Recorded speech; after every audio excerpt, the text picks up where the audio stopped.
Jaguars get an ugly win in Pittsburgh, but they are 6-2 as we head into the bye week. What's your letter grade for them so far this season? Has to be an A. 6-2 with what they've been through schedule-wise. I can't imagine it being anything but an A.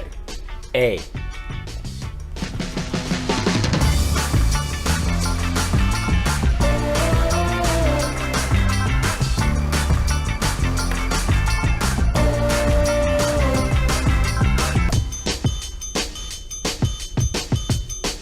Welcome into Jags A.M. Kainani, Stevens, Brian Sexton, John Oehser. A's all around for this team because you can complain, you can say they're winning it ugly and they're not doing what they need to do, but they are 6-2, and that's one of the best starts this team has ever had in this season. And Brian, it's just remarkable that they've been able to do this. I know we expected a lot of them, but the way that they've been able to do it as well. You know, I think the most optimistic of Jaguars fans would have said, yeah, I think they could get to 6-2. That would be before the season began. After the loss to the Texans, I think all of us, John, were saying, all right, well, how long is it going to take for this team to get out of its own way? Well, it didn't take very long. The next week, they started turning this thing around. So it is remarkable in the sense that they have gone from what was that, getting the Texans 37 points. I still can see that botched kickoff return with the fullback, the heaviest return man touchdown in NFL history, right? Yeah. And to be where they are 5 weeks later, pretty dramatic. Yeah, it's the NFL. I mean, nobody expected the Chiefs to lose to the Broncos yesterday. You're going to have those kind of games. So 6-2 to me feels. I got an email from somebody last night saying, "Well, they should be 7-1." I think they should be 6-2. They've really played their way to 6-2. They're 2.5 games up. I think they deserve to be the front-running team in the South. Look, an argument can be made outside of Philly that this is the best team in football right now. Yeah. They haven't trailed. They've trailed for about 5 minutes in the last 5 weeks. They didn't trail yesterday. Didn't trail in England. Trailed for a series against the Colts before they had the ball. Right. In the NFL, you can't play better than that in terms of making your wins feel like controlling wins. I get they're not doing it offensively, but they don't trail. Well, what do you want, Brian? Listen, you can see the upside offensively, right? When you look at the Miami Dolphins, for instance, they are scoring points. They'll always score points. They've got such explosive receivers and running backs. But their defense didn't look all that good yesterday. I mean, they gave up big chunks of yardage to Mac Jones and the Patriots. Now, they didn't convert, and the Dolphins really didn't struggle to win the ball game. But you see where there's upside with this Jacksonville offense if they can find a level of efficiency, which we're still waiting for. So I don't think you can expect anything more. At 6-2, man, it feels really good. If 7-1 is what you're looking for, if you're not happy with 6-2, you have not been paying attention to this franchise since 2000. Here's one final thought on the offense before we move on. I get that it's frustrating, but I don't think it's tragic. Meaning, in the games where they have really frustrated fans, the reason for the frustration has been they move past the 50 every time they have the ball. They were past the 59 out of their 10 drives yesterday. I think that's what you're talking about. Yeah. You can feel, it's not that they couldn't move yesterday. They were always inside the Pittsburgh 35. They just couldn't score it. Well, I've covered bad offense around here. I've covered offense where people were charting consecutive 3-and-outs. This isn't that. No. I think this is sort of indicative. The league is playing this way. They're playing red zone defense inside the 20s, make it tough. So the league is kind of trended toward this. What the Jaguars have to figure out is how to get the ball in the end zone. One way is not to fumble, and the other way is not to throw bad interceptions. You just said it wasn't tragic. Tragic would be you telling me I had to play without Travis Etienne, Calvin Ridley, Evan Ingram, Christian Kirk, or Trevor Lawrence for any amount of time. The guys are healthy, and they're going to be healthier in 2 weeks when they get some of these guys back. And when you've got that, then you've got the chance to be who you want to be on offense. All right, guys, let's go over our big things. We touched on one of them already, but this team is 6-2. That's their best start since 1999 when they were over that. But Doug talked about what he's seen from his team and how pleased he is heading into the bye. Yeah, I thought defensively, just really, again, another solid game defensively. Kept the offense in the football game.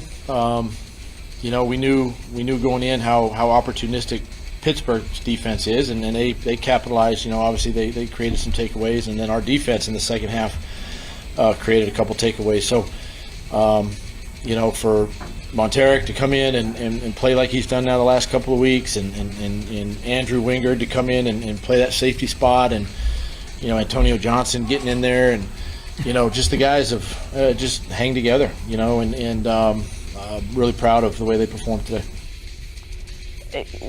I know we've talked a little bit about this record that they have, but the way that they're doing it also, not in terms of just defense, but players stepping up, right? Because there were a lot of injuries. We've seen a lot of them are missing out in this last game, but what this team has been able to do in terms of getting backups ready to go in when they are needed, that has been huge. An astute observer of the Jaguars, a long time, could go back and look at 2007 and 2005 and say those were good teams that had good starts. Maybe not 6-2, but they were good.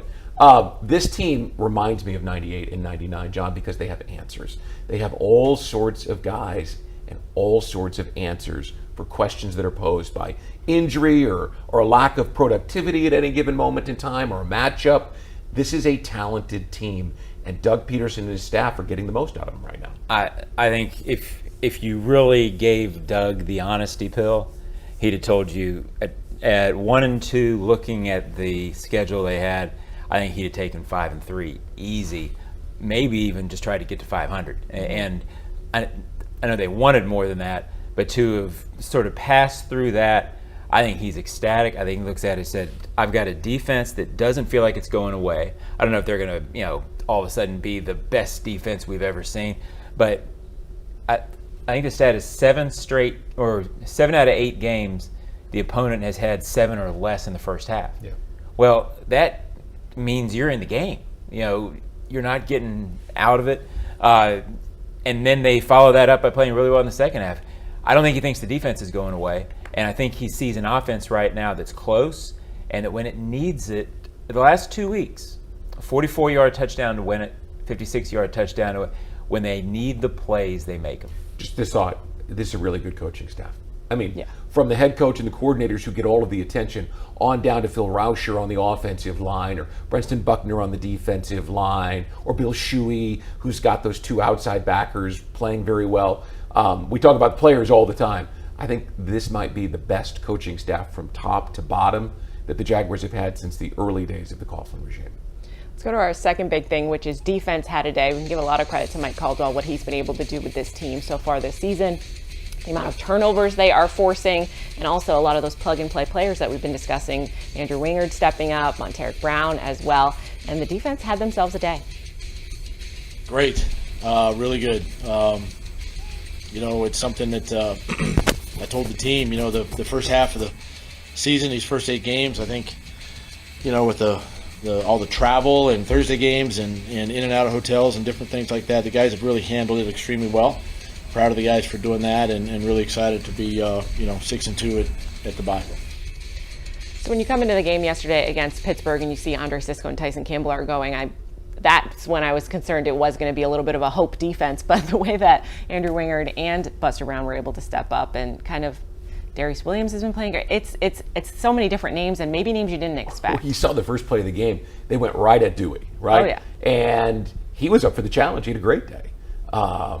This defense, I don't think they were ever really threatened yesterday. I thought they had control of it from the start to the finish of the game. Yeah, they moved the ball at times and got themselves in position, but the defense only gave up 3 points on the 3 turnovers, right? I mean, they were excellent against the run. Not that the Steelers run the ball very well. And I don't think, John, that Kenny Pickett ever really felt comfortable. And Trubisky obviously didn't, because even though there were only a couple of sacks, there were constant hands and bodies in the face of the quarterback. They were always there. I'm going to give a lot of credit to Devon Hamilton, because I thought that the push that he had in the middle of the line made a big difference and set up Trayvon Walker from the other side, because Pickett kept wanting to slide to his right into the arms of him. Here's in the Ozone Late Night last night, I wrote that it really wasn't a very unusual, and there's nothing that really stood out about this game from the 5-game winning streak. And I didn't write that to be insulting. I said the defense wasn't spectacular. The offense certainly wasn't perfect. And then after I wrote it, I kind of laughed and said, well, the defense just held a team to 261 yards, 10 points, was never threatened, and it's not spectacular because it's now what we expect from this bunch. This is a good front seven. I said it early on in the season. You started looking at the whole team and thought, okay, well, on defense, maybe Josh Allen's the superstar. Beyond that, are there superstars? Maybe not. But every position's really good. Yeah. And there's no position. And now you're getting to the point where the depth, you feel okay if Dewey has to go in. You feel okay if Montero Brown has to go in. Now, I think some of that back there, the front seven, as much as people, there's no pass rusher. This front seven is really, really, really good against the run. It's exceptional against the run. And against the pass, it's disruptive. Quarterbacks don't really have time to over and over again pick the secondary apart. Now, there's some drops and things like that. They got a break early yesterday, the secondary did, but they take advantage of it. Even Caleb on Chason had a couple good pass rushes yesterday. You're not talking about the sacks, but you are talking about the quarterback never feeling comfortable. And by the way, Darius Williams' play, was it on George Pickens out on the boundary where he timed the ball and tipped it away early in the game? That was a spectacular play. He's been spectacular all around. Our final big thing, turnover troubles, because fair of us to point out that the team has not been doing what they need to do on offense in terms of not turning the ball over. Trevor Lawrence had a terrible pick at one point, and obviously the fumbles as well. Trevor talked about some of those issues. We talked about it a lot going into this game. You know, this team that we're playing, the Steelers, they're really good if you have more than one turnover, if you give up more than a sack or two, if you don't score, I think it's 23 points at least. Like, their record is really, really good when those things happen, and we didn't do anything by that formula today. I mean, we scored 20 points, had I don't know how many sacks, a few, 3 or 4, had 3 turnovers in plus positive territory. I mean, but it's just a testament to our defense for one, and then our offense being able to make the plays when we need them. And we moved the ball consistently all day, which was great against a really good defense. But we just got to find ways to finish those drives. I had a bad play down the red zone that can't happen. That took off, 7 points, but at least 3 points off the board for us. So I think they went down and scored on that drive. So just that shouldn't happen. I can't let that happen being a quarterback, and I got to be smarter there. But all in all, it's a great win. You're always going to take wins in this league, and it's cool to see us fight and battle through the adversity. Trevor taking some accountability for that terrible pick there, but also they didn't follow formula, right? You're not supposed to turn over the ball against the Steelers and give them advantages that they did. They were able to kind of bounce back from that, but you got to clean that up second half of the year. Tell you what, the pick was the one that was bothersome because, John, the Steelers create turnovers. Mm-hmm. On that shovel pass to Evan Ingram, I'm not sure he could have done. He had both arms around the ball, and it was just perfectly timed. The Steelers create turnovers. They playing on a wet day. That kind of turnover is going to happen. But even the Bigsby kind of turnover is going to happen. Here's the Bigsby thing, right? So during training camp, I'm standing with my son, and I shake Bigsby's hand, and it felt like he was squeezing my hand with both. He has an incredible grip. And so I was really surprised that the ball came out. But, he's got one guy holding him up, and the other guy's pulling with everything. I was still surprised the ball came out, knowing how strong Bigsby is. But that's what the Steelers do. Yeah. They're good at it. It was, as much as people criticize the offense, and I get that it was staggering yesterday, meaning could not quite get there. It also played well enough against a Steelers defense that is good to get you 3 and then get you 6 and get that advantage. And then even when it was turning the ball over, they were getting into Steelers territory so often that it felt like the game was tilted and the Steelers were always having to play uphill. So I think the offense, as much as it's going to get criticized this week for what it didn't do, the fact that it had 371 yards, 20 first downs, and it was always able to take momentum back from Pittsburgh and shove them back. It did its job in that sense. And then again, I keep going back to every time it needs it in this winning streak, it makes a big play. There's something to be said for that in terms of trying to win in this league. Even with the turnovers yesterday, it felt like the Jaguars held them. Yeah. Like the big brother, little brother, they were holding them off the whole time. It was just a matter of, all right, when were they going to make the play? And of course, it was a beautiful play on the 56-yarder to ETN. What I was saying, Brian, that goes back to what you were saying earlier. There's nothing going on to make you think that the offense at some point is not going to have a deluge of points. It's just not quite there yet. If it was constant 3 and out, I'd really worry about it. But that's not what it is. By the way, scoring is down this year in this league through 8 games. Red zone production is down through 8 games. That's what we're seeing here in this league, right? If you just look at the numbers, the number of young quarterbacks is one of the reasons why. But defenses this year are playing really well. We shouldn't be surprised because the Jaguars defense is playing well, that other defenses aren't lifting their level. It's just not a big year for offense, at least not the first half of the season. All right, guys, stay with us. We're going to go over some of the highlights from yesterday here on Jags A.M. presented by CarShield.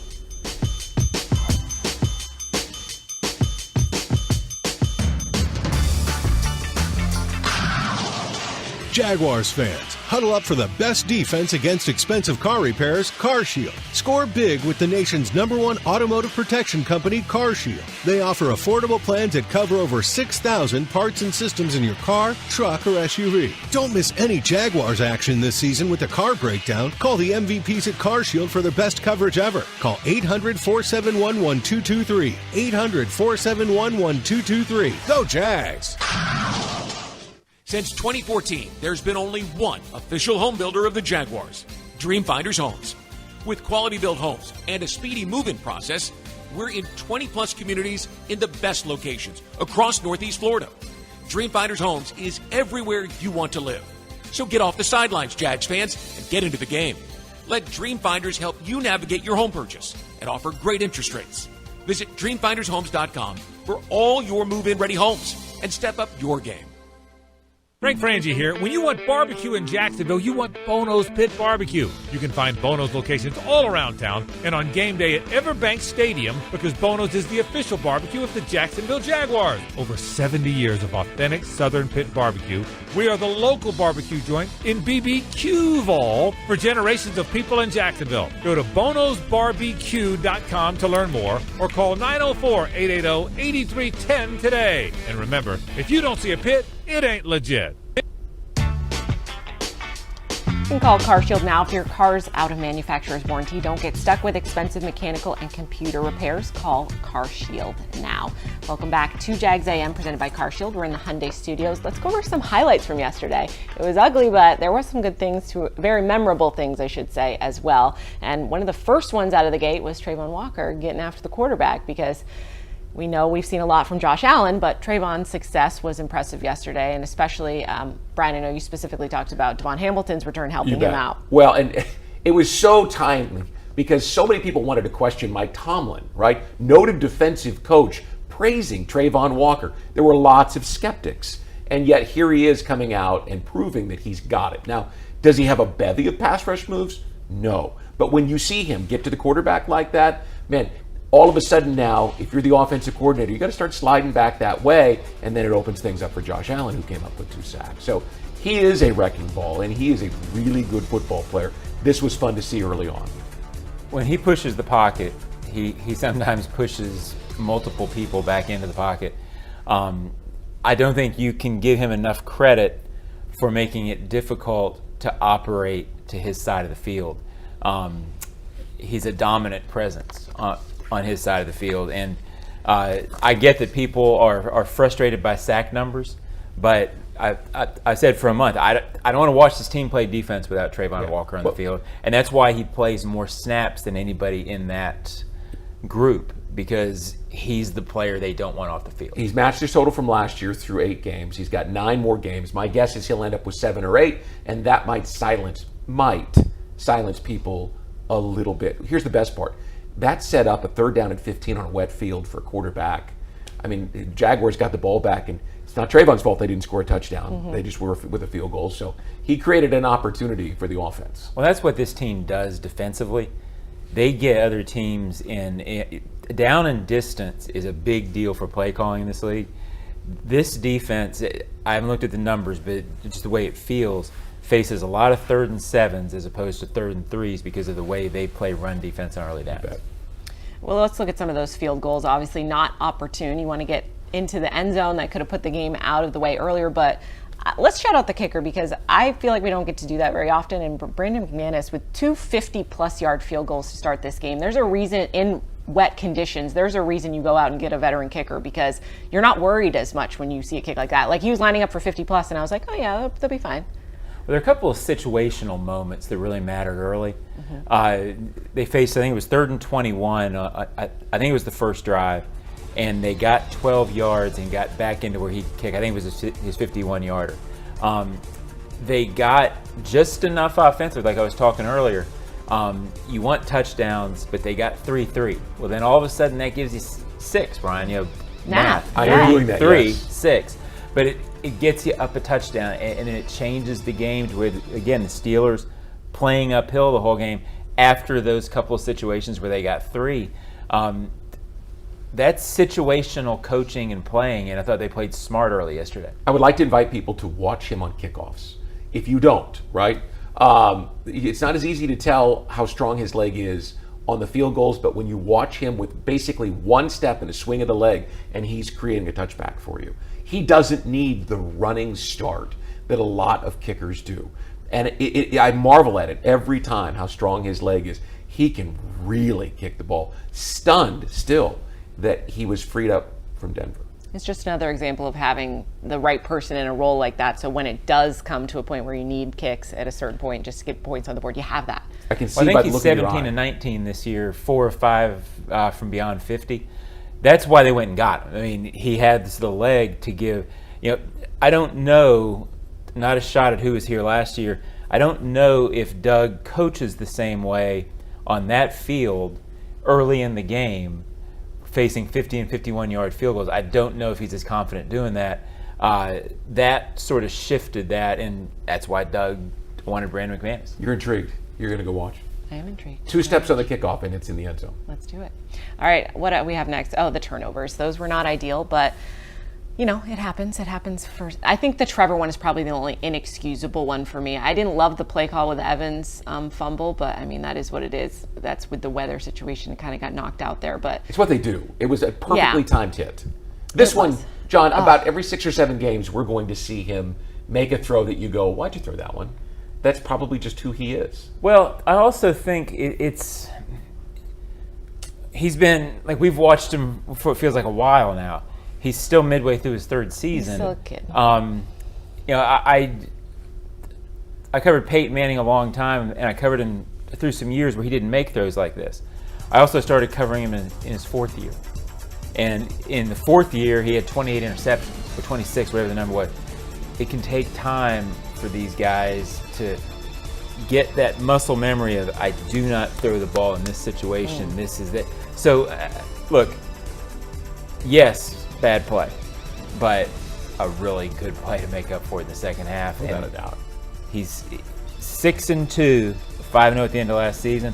They've won 11 of their last 13 regular season games under this kid. That is why you don't worry too much about it. He's going to take chances here and there. He's done it since he got here. And overall, he's playing much smarter in these situations yeah. this year than he did last year. This was more of a one-off than last year's was. As you heard in the postgame, he said he's got to work on that. But he's gunslinger in that sense. He's going to take those throws every once in a while. He's definitely a gunslinger. Let's look at Etienne's touchdown and the 2-point conversion, because obviously Etienne has been the heart and soul of this offense and the success they've had, but catching and running, not just a rushing touchdown this time. Although he looked a little slow in the back end, I was like, we're going to put the Jets on there and he's going to get you. But to see the kind of wheeling out and catching that, it's not a screen pass. It's something we don't always see from him. The corner was breaking, thinking I got this on that stick route. And the safety couldn't get over there fast enough. Not quite. That's, they talked in the postgame about they know each other. Mm-hmm. And that was a beautiful move by 2 guys who know each other. Yeah, I thought a couple of things were cool here. First of all, it was the longest pass play they've had, and they played together, what is it? I think it's 6 seasons on the field together.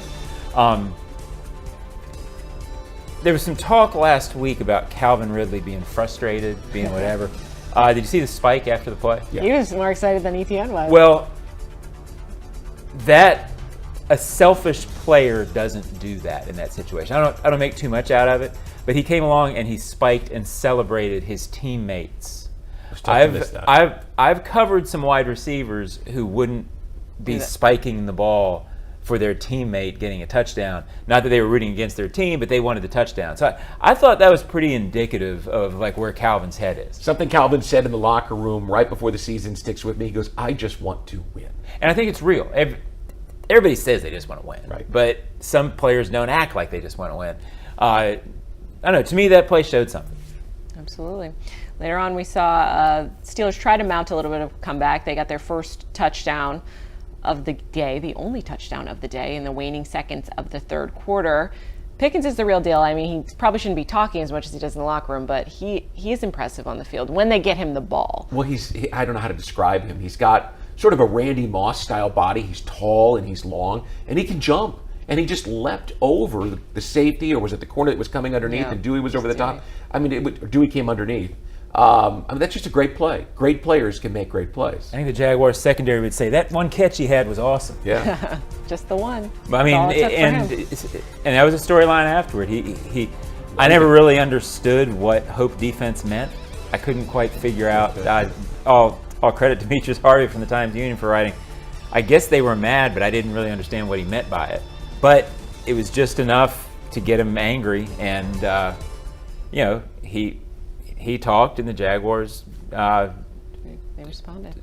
Yeah, they did a nice job on a really good player. He is a very hard guy to cover, and they did an excellent job on him. I'll have to give Dewey a little bit of a shout out because he was put in a tough spot coming in, starting, and he did well. He made some plays, and one of the biggest plays of the day, got his interception, probably more talking about his touchdown after the fact. But what's Dewey meant to this team when you've seen what he's been able to do as well? Just because he's a captain this year, kind of the way he started here to becoming a fan favorite the way he is. Yeah. He's had quite a journey. He started as a guy, Kai, and every team has one of these guys that you're always trying to replace. You know, he's not tall enough, he's not fast enough, he's not big enough, and was a special teams guy. And then last year against Baltimore and Dallas, he found his role. I mean, he made a couple of plays on 3rd and 4th down late in the ball game that helped seal those wins. And then he came up with it was always the Jags. And now, I mean, what did he say? I'm a dog? I'm a bleeping dog. I didn't but the dog move was swinging the towel. Freaking loved that. Yeah, and again, Steelers fans were mad about it. I saw one tweet where somebody said they should arrest him. He stole a towel.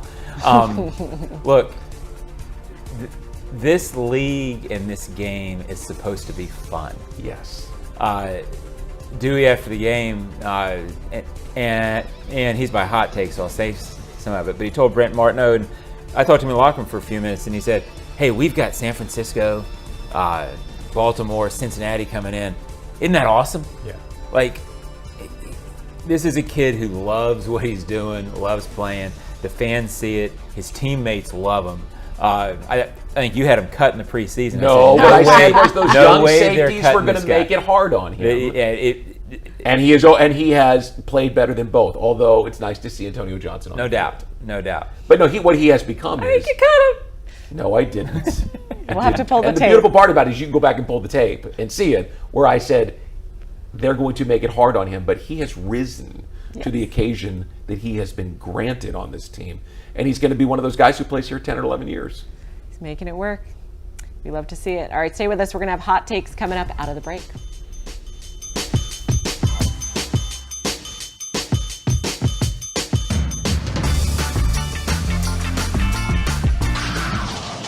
Jaguars fans, huddle up for the best defense against expensive car repairs, CarShield. Score big with the nation's #1 automotive protection company, CarShield. They offer affordable plans that cover over 6,000 parts and systems in your car, truck, or SUV. Don't miss any Jaguars action this season with a car breakdown. Call the MVPs at CarShield for their best coverage ever. Call 800-471-1223. 800-471-1223. Go Jags!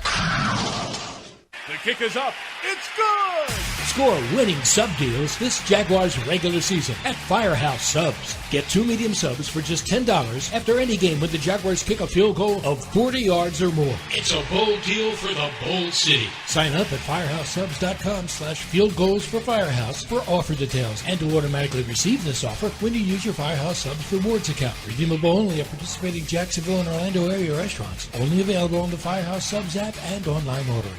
The 2023 season is awesome. Introducing the Four-Legged Fan Club, the Jaguars' official fan club for pets. Presented by Forever Vets Animal Hospital, your furry friend can access exclusive merchandise, events, and sweepstakes throughout the season. Fan club members will be automatically entered to win the Pet of the Game sweepstakes with 2 Jags tickets and sideline passes for pet owners and the chance for your pet to be featured on the video boards as Pet of the Game. Visit Jaguars.com/promotions/Four-Legged Fan Club to sign up. You guys can sign up your furry friends for the Jaguars official four-legged fan club for pets presented by Forever Vets Animal Hospital. Your pet will receive access to exclusive merchandise, events, and sweepstakes throughout the 2023 season. Visit jaguars.com/promotions/four-legged fan club to sign up today. We're back here in the studios for Jags A.M. on Victory Monday, and Jags A.M.'s always better on a Victory Monday. So let's go over some of our hot takes for this team. Brian, what's your hot take for us today? Well, I'm not sure how hot this one is, but a good decision, a smart decision, maybe even a great decision by Doug yesterday to keep all those guys who were injured on the sidelines, right? And maybe it was easy because the field was wet and you saw what happened with Minkah Fitzpatrick, but they made the decision, and it would have been easy to understand why you try to give it a go with Cisco and Tyson Campbell, because you want to get to 6-2 and head into the bye week with some momentum. But Walker Little didn't play, and obviously Zay Jones was ruled out on Friday. Being patient, trusting the guys, trusting your coaching staff is a really smart move, and it gives them the opportunity to have everybody on the field when they host the 49ers here in 2 weeks. Yeah, I think he knew or felt like they could control that game against that team without those guys. You're always risking, I was concerned when Campbell and Cisco weren't playing, because if the Steelers had a way to beat you, yeah, that was it. It was with two very good receivers, maybe making some fluky, I don't want to say fluky, but making some big plays with a couple communication breakdowns, new guys, figure that might happen. Credit to him for not letting it happen. What's your hot take for us today, John? My hot take I know it's is, very eloquent, and I made sure they spelled it. I made sure your graphic was spelled the way you wanted it to.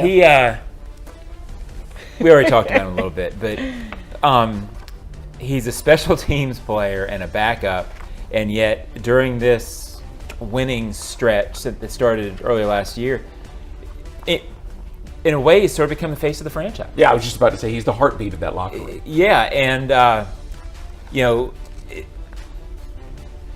remember asking somebody early, maybe even last training camp, about him, and they're like, "Oh, he's on the team."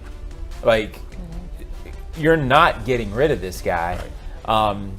And last year, when he was a free agent afterward, on getaway day, I was talking to him because he'd been on a podcast and we had talked a little bit, and I said, "Hey, good luck and hope you're back." He goes, there was no question he wanted to be here. This is where he wants to play. Now, he flirted with Tennessee a little bit, and but what a remarkable thing he has done. But even beyond that, a huge pass breakup yesterday, a huge interception, 2 huge hits. He does things. He jumps out on the tape. You know who he is? He's Andrew Wingard. He's a guy. Remember Jerry Osafsky? During the great Steelers era of the late 90s and early 2000s, there was a backup linebacker and a special teams demon. They called him Jerry O. And no matter what, when you talked about the Steelers talked about Jerry O. We had a guy here back in the early days named Brant Boyer, who's now the special teams coordinator for the New York Jets. I mean, he's the guy. He was always too short. He was cut 6 times in 1995. And they kept bringing him back and bringing him back. And he's been in the league for 28, 29 years now. This is what this guy is. He loves football, as you mentioned earlier. He's a good player. If he doesn't have the skill set in terms of the height and the length and the athletic ability, he more than overcomes it with his passion and his intelligence. So he's a guy who's going to be this team's next Brant Boyer, next Jerry O. He's going to be around here for a long time. Very good. All right, my hot take this week is that sometimes it's better to be lucky than good. And by that, I mean some of the reactions after the game yesterday, in particular from the Steelers locker room, had me laughing, because we are now at a point in Jaguars football where people think the refs are pulling for the Jaguars to get a win over a historic franchise like the Pittsburgh Steelers. So congratulations, Jaguars fans. We are now at a point where the team is so successful that the opponent is complaining that the refs are rigging it. What kind of fine do we think Deontay Johnson is going to get for his long diatribe about the officials' lack of integrity? Yeah, I guess it's going to be pretty I guess he sizable. could have caught the first pass of the game. Yeah, right. I mean, oh no, but it was the refs. Well, The refs were bad in general, I will say, but I don't think it was specifically. Does anybody ever say, no, the refs were good? Yeah, Nobody ever says that. Yeah, I can't think that affected any outcome of the game when you didn't score a touchdown until almost the beginning of the fourth quarter. So right. I say that in a joke as well, but honestly, I thought the Bigsby call could have gone the other way. I thought he was down personally, but I thought, and I think had there wasn't they enough ruled for that, the way they originally I've never really ruled seen it. that, Yeah. where they announce it change as, it. and then the ruling on the field is different, because if the ruling on the field had been the other way, the Jaguars probably keep the ball. Yeah, they never would have overturned it. And there were a couple of plays. Look, you can always pick apart plays. It's amazing how the officiating is usually worse for the losing team. It's so weird how that works out. Anyway, we'll be right back as we discuss what we've got going on the beginning of bye week and then the rest of the break.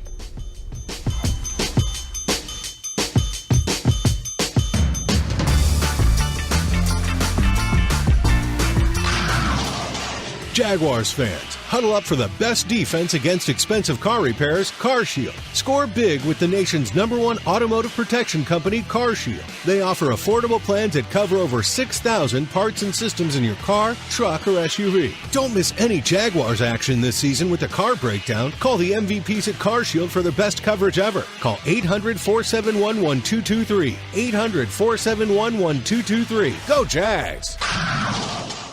Since 2014, there's been only one official home builder of the Jaguars, Dream Finders Homes. With quality-built homes and a speedy move-in process, we're in 20-plus communities in the best locations across Northeast Florida. Dream Finders Homes is everywhere you want to live. So get off the sidelines, Jags fans, and get into the game. Let Dream Finders help you navigate your home purchase and offer great interest rates. Visit DreamFindersHomes.com for all your move-in ready homes and step up your game. Your hometown gate now has more ways to save. Introducing My Gate Rewards, a new loyalty program with member-exclusive savings and fuel discounts. Earn points on in-store purchases, take advantage of special offers, and save on products you love. Score free coffee, fountain drinks, pizza, and soft serve with Gates frequent shopper clubs. Then use your points on savings at the pump. Download the My Gate Rewards app in the App Store today or ask a store associate for more information. Go from good to Gate.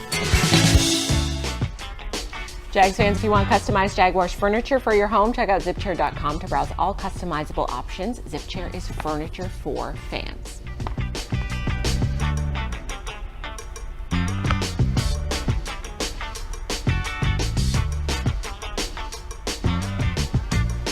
Welcome back to Jags A.M. We've got bye week coming up. So what are you guys looking at in terms of bye week stuff to do? I like to, take a little bit of a break away from football and then kind of sit in front of my TV for Red Zone on Sundays. But what do you guys got planned for yourselves? John's not going to share. He doesn't want to show. Oh, okay. Feet up? I mean, that's it. I mean, Porch Fest in Springfield on Saturday. And, nice. That's what I'm doing. Getting caught up. The last month has been crazy, and there's all sorts of things around the house we have to do, right? Yard work, pool work, all that kind of stuff. And it's nice to go into the second half of the season not thinking all these things I have to do.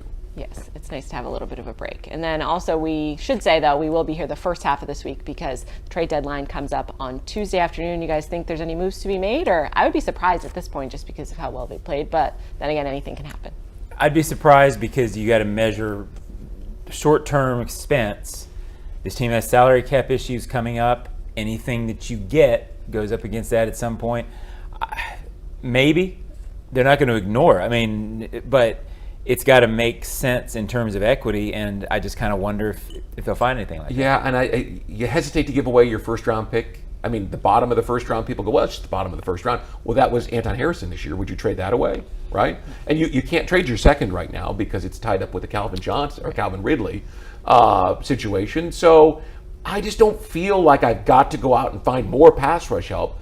I mean, the sack numbers you'd like to see increase, and I think they will. But the pressure's pretty good. So I wouldn't give away my first for a guy that I might not be able to re-sign with all the other guys I want to give. I'd be very cautious about it. I certainly wouldn't give away a first. Well, then you're probably not acquiring anyone. Probably standing pat. All right, that's it for us this week. We're going to enjoy our bye week. We hope you enjoy yours. We'll be back here on Monday for Jags A.M. next week as we get ready for the 49ers game.